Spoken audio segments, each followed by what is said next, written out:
Evangelho de Mateus, capítulo 16, versículos 21 a 28. Daí em diante, Jesus começou a dizer claramente aos discípulos: eu preciso ir para Jerusalém, e ali os líderes judeus, os chefes dos sacerdotes e os mestres da lei farão com que eu sofra muito. Eu serei morto e no terceiro dia serei ressuscitado. Então Pedro o levou para um lado e começou a repreendê-lo, dizendo: que Deus não permita, isso nunca vai acontecer com o Senhor. Jesus virou-se e disse a Pedro: saia da minha frente, Satanás. Você é como uma pedra no meu caminho para fazer com que eu tropece, pois está pensando como um ser humano pensa e não como Deus pensa. E Jesus disse aos discípulos: se alguém quer ser meu seguidor, esqueça os seus próprios interesses, esteja pronto para morrer, como eu vou morrer, e me acompanhe. Pois quem põe os seus próprios interesses em primeiro lugar, nunca terá a vida verdadeira. Mas quem esquece a si mesmo por minha causa, terá a vida verdadeira.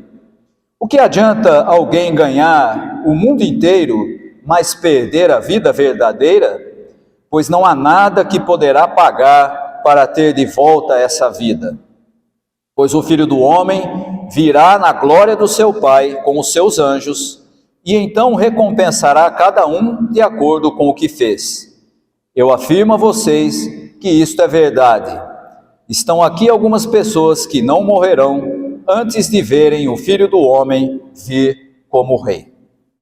O trecho que nós acabamos de ler, do capítulo 16 do Evangelho de Mateus, vem na sequência de alguns episódios muito interessantes, que são, primeiro, o fato de Jesus ter ido até os seus discípulos quando eles estavam em um barco no meio de uma tempestade, e no meio daquela situação, Pedro, sem reconhecer que era Jesus, e embora Jesus já tivesse dito que era ele, pede a Jesus que ele vá até onde ele está andando sobre as águas.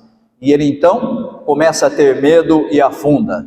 E Jesus diz assim para ele: por que você tem tão pouca fé? Depois, na sequência, nós vamos encontrar Jesus indo para uma região de pessoas não judias, ou seja, de pagãos, e lá ele recebe o pedido de uma mulher para que Jesus curasse a filha.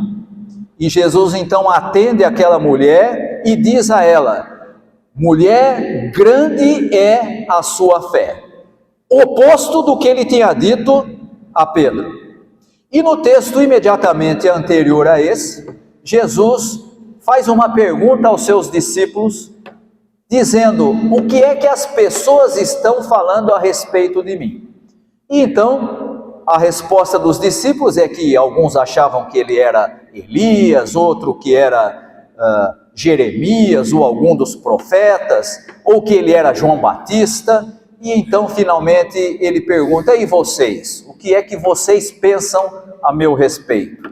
E encontramos então a afirmação de Pedro dizendo: tu és o Cristo, o Filho do Deus vivo.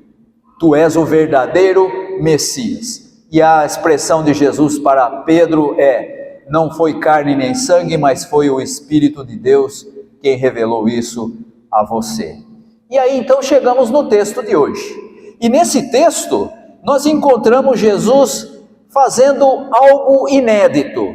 Jesus abre o jogo a respeito do seu destino com os seus seguidores, com os seus discípulos. E ele então fala a eles o que ia acontecer, o que estava para vir.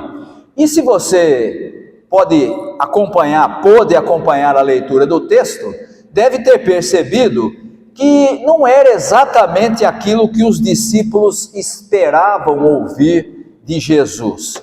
O que eles queriam, assim como a maioria de todos os judeus, era que o Messias fosse um grande libertador, que Jesus fosse aquele que livraria Israel de uma sequência de domínios externos que já vinha desde lá da Babilônia, quando Israel foi levado cativo na Babilônia, e dali para frente, nós estamos falando de 697 anos antes de Cristo. Dali até a época de Jesus, foram uma sequência de domínios externos. O domínio do Império Babilônico, depois vieram os domínios persa, os domínios que foram sucedendo aquele, e Israel continuou sempre sem autonomia. E a expectativa de todo o povo era: ora, Deus vai mandar o seu libertador naquele mesmo plano, naquela mesma compreensão, justamente do texto que nós lemos do Antigo Testamento, quando Deus manda Moisés, e Moisés vai até o faraó e diz: deixa o meu povo sair para me adorar no deserto. É claro que Deus vai levantar um novo Moisés, alguém que vai libertar o nosso povo do domínio externo. E agora vem Jesus e diz assim: não é bem isso que vai acontecer. É preciso que o Filho do Homem seja entregue, e os líderes judeus, os chefes dos sacerdotes e os mestres da lei farão Jesus sofrer. Se você percebeu aí na lista de quem vai fazer Jesus sofrer, você vai perceber que está aí a elite política, a elite religiosa e até mesmo as pessoas mais populares em Israel.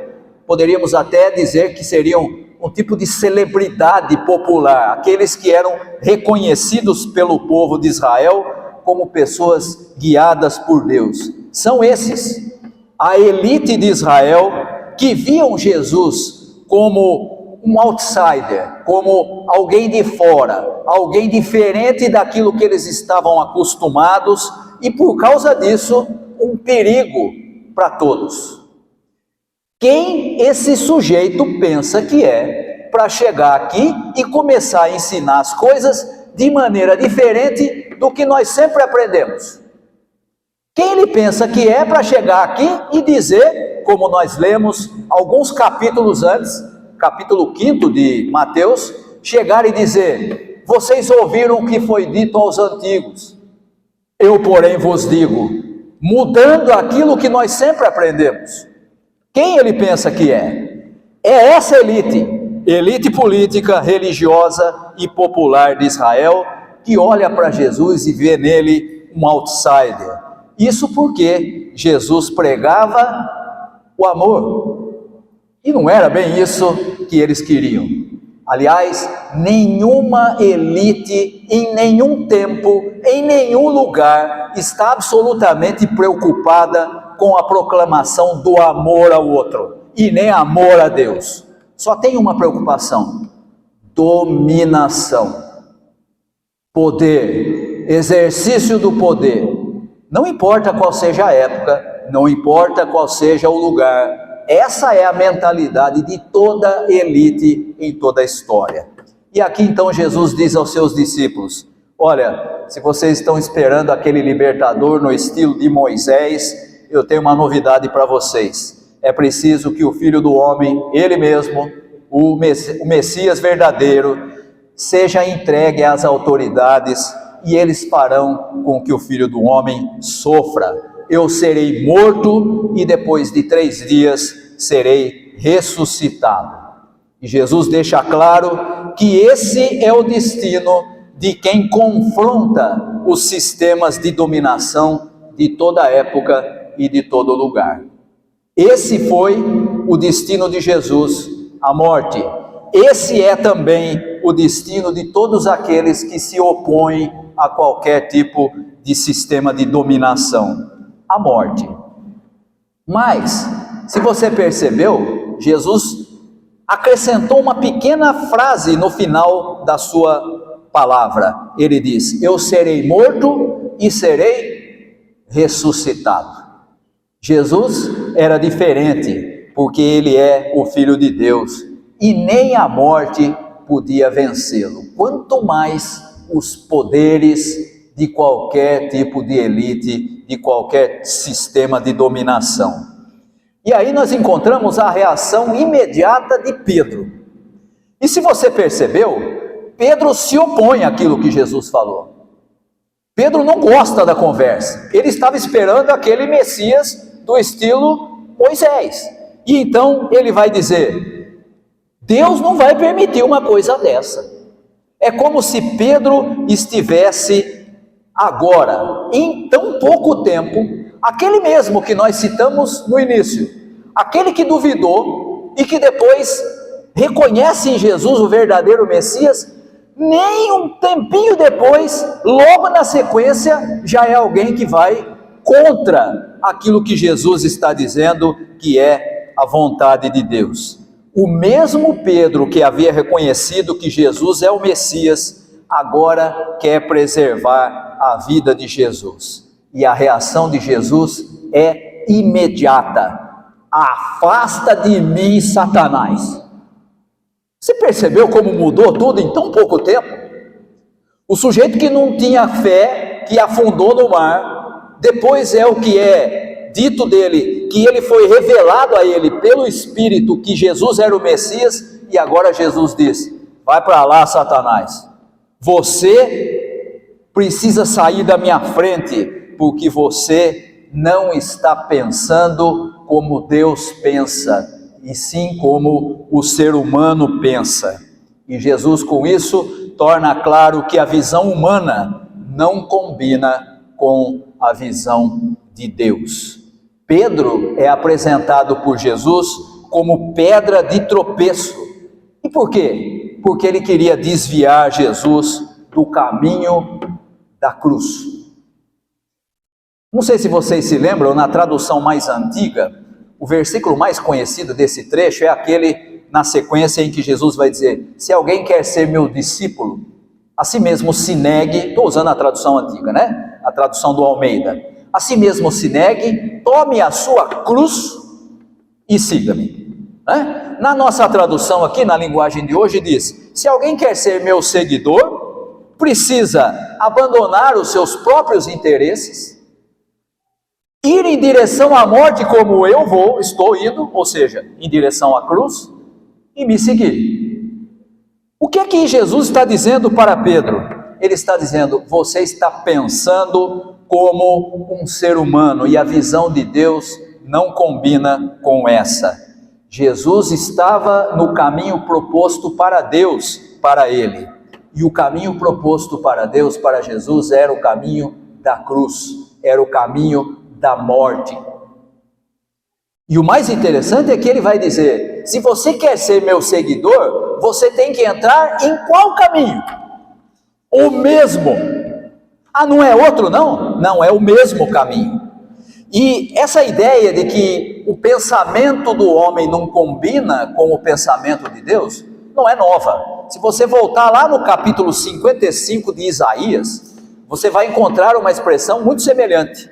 Isaías diz assim: Deus, falando ao seu povo, diz: os meus pensamentos não são os vossos pensamentos, porque os meus pensamentos são mais altos do que os seus, e os meus caminhos são mais altos, mais elevados do que os seus, deixando claro que aquilo que Deus pensa, aquilo que Deus escolhe, normalmente não bate, normalmente não combina com a maneira de pensar e com a maneira de agir do ser humano. Aqui Jesus diz exatamente a mesma coisa.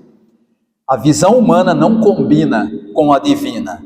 Se alguém quer ser meu seguidor, disse Jesus, precisa aprender a pensar como Deus pensa, a partir do seu reino, a partir da proposta de vida abundante para todos. É difícil para nós pensarmos a partir do reino, porque a gente tem a tendência, assim como Pedro, de pensar a partir dos nossos próprios interesses. O que é bom para mim, o que eu quero, o que eu gostaria que Deus fizesse, e não aquilo que Ele quer que eu faça. Mas é exatamente essa a proposta de Jesus. Se alguém quer ser meu seguidor, precisa aprender a pensar como Deus pensa. Por isso, precisa aprender a esquecer os seus próprios interesses. como Pedro faz nesse texto.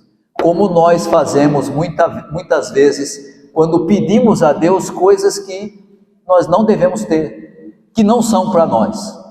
Nós colocamos muitas vezes os nossos interesses à frente da compreensão do reino de Deus. E quando isso acontece, nós então estamos fora daquilo que Deus quer para nós. Por isso precisamos esquecer os nossos próprios interesses e alinharmos a nossa vida aos objetivos de Deus, que preparou sim Jesus para morrer, mas também que chama os seus seguidores, os seguidores de Jesus, para assumirem o mesmo caminho.